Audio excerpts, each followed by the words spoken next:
Hey guys, welcome back to another episode.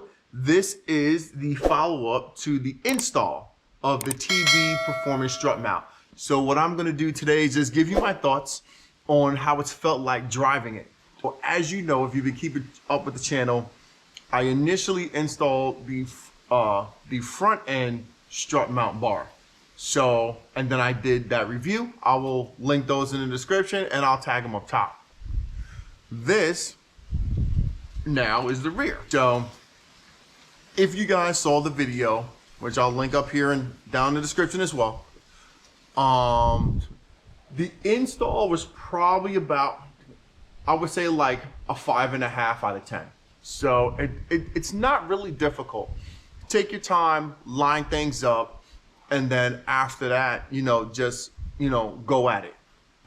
The hardest part is drilling the holes for the inserts, if that's the route that you decide to go, because the inserts, you use a 3/8 drill bit in order to make the hole for them. Whereas if you want to use just just porting the holes to put the bolts straight through, that is a 1/4 inch drill bit.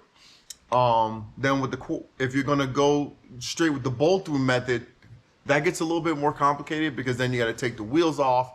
You've got to take off the upper dust shield of the rear shocks.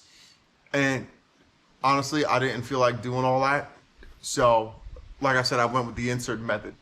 So what I did do was I drilled a pilot hole using that 1/4 inch bit, and then I followed it up with the 3/8 bit.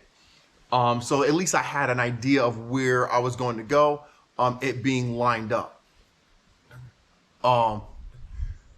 It is kind of hard to see where you're porting it because of the carpeting, but once you get everything started, it's easy to just find it again. You just stick the drill bit in through the hole that you made in the carpeting and through the padding. Make sure you're in there. You'll be able to tell, because the nose of the drill bit will kind of sink in. And then you start drilling.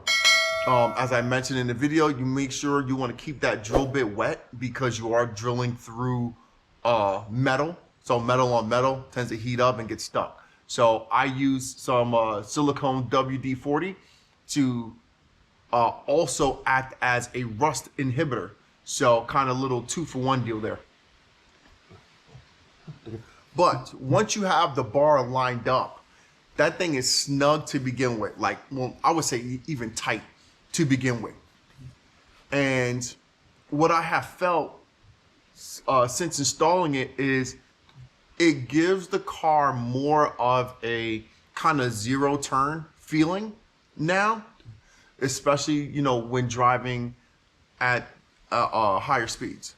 So if you guys saw the review of the front, you'll remember I said that when you're at the higher speeds turning, the nose really darts a lot more when you're making your turns. Is a lot less effort into getting the nose pointed in the direction that you want.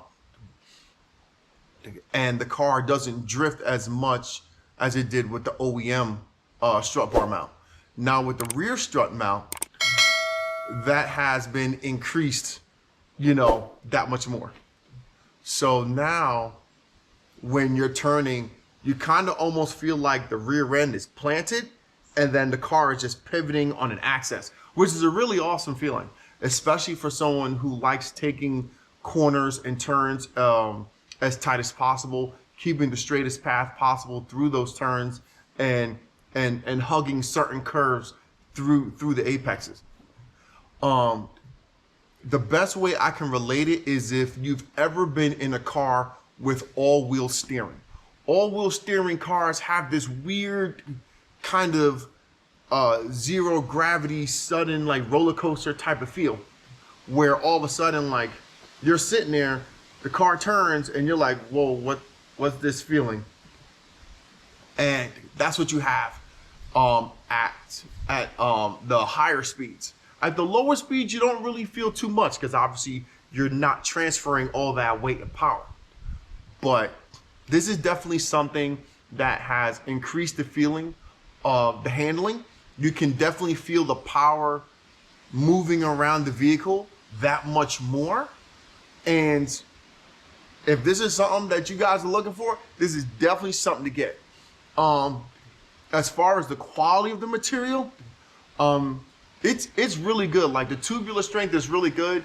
I was hitting it with like a dead blow hammer, and it was it didn't dent or chip or anything like that.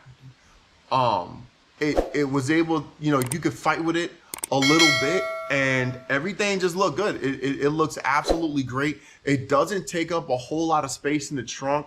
It's a very low profile kind of thing, and you don't have to take anything apart, you know what I mean, in the aspect of removing liners and you know, disconnecting wires and stuff like that. It's really very simple.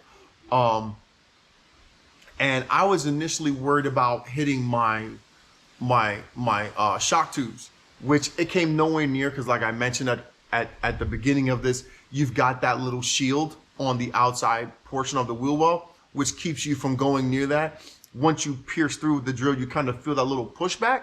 That's the splash shield that's underneath.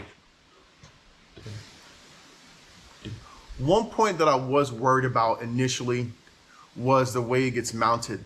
So when you go with the insert method, it says to snug down the bolts through the inserts. It doesn't say tighten them, it says snug it down. So basically, you know, if you have a hard time following rules of snugging down like me, as soon as you start getting some of that slight resistance as it bottoms out, that's where you stop. If you keep going, you could potentially break loose the grip that the insert has on the sheet metal. Now, I did tighten this down, the inserts, as much as I possibly could. I, you know, cranked on them as best I could with the insert gun to make sure that there was no movement. I even hand threaded the bolts into the insert. It gave it a little wiggle to make sure that I was good and tight in there. But it seems to be doing a job. I kind of got on it the other day. There's a road by me called 715, and I was just flying through that sucker. And there's a lot of curves. Anyone who's from the area and you're familiar with that road, not 715 north, 715 south. So I was taking those curves pretty heavy. I didn't hear any popping or cracking or creaking or anything. The car sounded absolutely perfect. You know, of course, with some pops and bangs, which, you know, is one of the reasons why the car is so fun. But this thing is definitely a very good investment. I did want to go with some of the undercarriage stuff, but I honestly don't think I'm going to need to. I think if I go with the undercarriage stuff right now, it's probably going to make it extremely uncomfortable, because adding that amount of rigidity is going to take away from some of the, I guess, daily driving aesthetic. So now, mind you, this isn't like a daily driver. Like, I drive it like maybe 2 to 3 times a week, work, errands, stuff like that. But I don't want it to become so harsh to the point where it starts becoming unenjoyable.